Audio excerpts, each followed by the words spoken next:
Husband, ওর নাম হচ্ছে রাসেল ব্যাপারী, ওর বাড়ি ভাউতুলি থানা ডাসার। ও যখন আমার বিয়ে করে, বিয়েটা ছিল তো ওর একটা সাজানো প্রতারণা নাটক, ওর লোকজন নিয়ে ও আমাকে বিয়ে করে, কিন্তু সেটা তো আমি তখন জানতাম না। পরে ও কাজের জন্য লোন লাগবে, ওর আকামা বিদেশে কাতারে থাকতো, কাতারে যে আইডি পাসপোর্ট এগুলি দিয়ে আমার কাগজপাতি দিয়ে লোন করি। আমি 2 লাখ টাকা লোন করে তখন সর্বপ্রথম ওকে দেই, সেটা নিয়ে ও কাতারে নিয়ে কাজে খাটায়। তো জানুয়ারিতে মনে হয় দেশে আসছে, জানুয়ারি মাসে দেশে আসার পরে পরে আবারও লোন করে, আবার 3.5 লাখ টাকা লোন করে আমার কাগজপত্র, ওর বিদেশি কাগজপত্র দিয়ে লোন করে। সেই লোন করে ওর দেয়, তো কিছুদিনও কিস্তি ভালোই চালায়, যে আমার স্বামী উন্নতি করবে, কাজ করবে, তো আমি টাকা তারা দিতেই পারি, দিছি। এরপরে আমার 2 বছর ভাড়া রাখছে, কিন্তু দেশে আসার পর আর ঘর ভাড়া দিয়ে আমার রাখতে পারো নাই। আর বড় বউ যখন না থাকে তখন ওদের বাসা নিয়ে আমার রাত্রেবেলা নাই ভোরবেলা আবার আমার পাঠিয়ে দেয় মানুষজন দেখার আগে। তারপর যখন বন্ধু বান্ধবের বাসা যেখানে খালি ওইখানে নিয়ে আমার সাথে রাত্র যাপন করে। শারীরিক সময় আমার স্বামী তার সাথে আমি থাকি, একাধিক তার সাথে আমার শারীরিক সম্পর্ক হয়েছে। পরে ওদের বাজারে ওর খাওয়া তো বিল্ডিং আছে একটা, সেই বিল্ডিং এ লাস্ট আমার সাথে মনে হয় 15 দিন বা 10 দিন এরকম হইবে, ওর সাথে আমার শারীরিক সম্পর্ক হয়। 1 সপ্তাহ ধরে ওর সাথে হলো আমার গ্যাঞ্জাম, যোগাযোগ বন্ধ, কি নিয়ে ও আমার কিস্তি দিতে আসে না।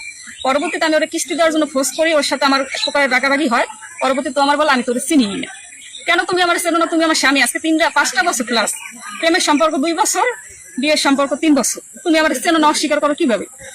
পরে ও বলে যে না, তোরে আমি চিনিও না, তোরে আমি বিয়েও করি নাই, তোর থেকে আমি কোনো টাকা পয়সাও নিইনি, কিন্তু লোন কিন্তু ওর কাগজপাতি দিয়ে করা। পরবর্তীতে আমি খোঁজ দিয়ে দেখি ও বিয়েটা ছিল জালিয়াতি, মানে এটা আমার আর কি ওর কাজের জন্য আমার এক প্রকারে ব্যবহার করছে।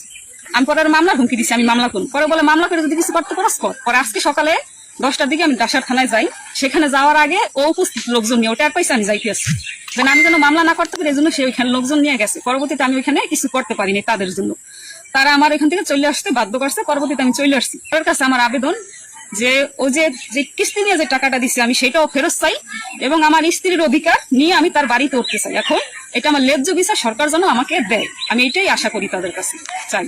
আমি আজকে যে ব্যর্থ হয়েছি, আমি লোকজনের জন্য পারি নাই, তাদের লোকজনের জন্য পারি নাই। আমি আগামীকাল না গেলেও আমি রবিবারে যাই, ইনশাল্লাহ আমি আমার আপ্রাণ চেষ্টা আমি করবো, যেভাবে আমি এটা মামলা করতে পারি, বা আমার ন্যায্য বিচার আমি চাই। আমার স্ত্রীর অধিকার, আমার স্বামীর অধিকার আমি ফেরত চাই, বা এই যে সে আমার সাথে যে প্রতারণাটা করছে, এইটার বিচারও আমি, ন্যায্য বিচার আমি সরকারের কাছে চাই।